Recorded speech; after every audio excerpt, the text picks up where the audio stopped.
बिनविरोध निवडणुकांच्या निकालावरून मनसेचा आक्रमक पवित्रा. मनसे नेते अविनाश जाधवांनी घेतली निवडणूक आयुक्तांची भेट. दिलेले पुरावे पाहून आयुक्तांचे डोळे विस्फारले. भेटीनंतर जाधवांची प्रतिक्रिया.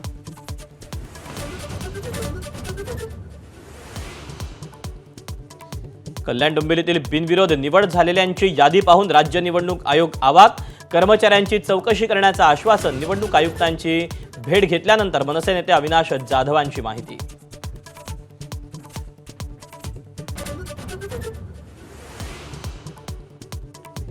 युती धर्म भाजपनेच पाळावा असं नाही, त्यांनीही पाळला पाहिजे. रवींद्र चव्हाणांचा पुन्हा अजित पवारांवर हल्लाबोल. त्यांनी व्यवस्थित वक्तव्य करावं, मी प्रतिक्रिया देणार नाही, चव्हाणांचा टोला.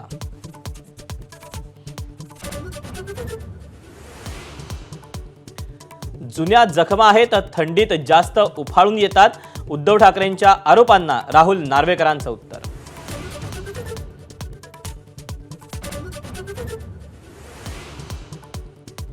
हे तर लोकांचं प्रेम. अकोल्यातील सभेत झालेल्या गोंधळानंतर ओवेसींचं स्पष्टीकरण. काल एमआयएमच्या सभेत चेंगराचेंगरीसारखी परिस्थिती.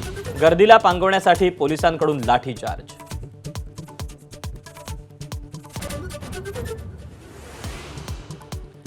संभाजीनगरात 5,000ची साडी 499 मध्ये घेण्यासाठी आजही महिलांची गर्दी. काल गर्दीमुळे चेंगराचेंगरी. 3 महिला बेशुद्ध पडल्या होत्या.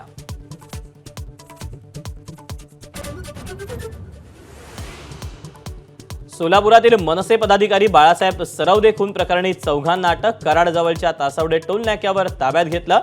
सरवदेंची अर्ज मागे घेण्यावरून हत्या करण्यात आली होती.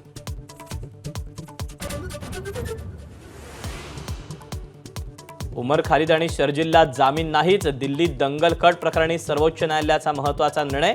अन्य 5 आरोपींना मात्र सुप्रीम कोर्टाकडून जामीन मंजूर.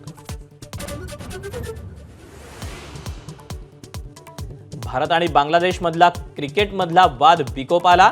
मुस्तफिजुर रहमानला आयपीएलमधून काढल्यानं वादाला सुरुवात. आयपीएलचं प्रसारण बंद करण्याचा बांगलादेश सरकारचा निर्णय.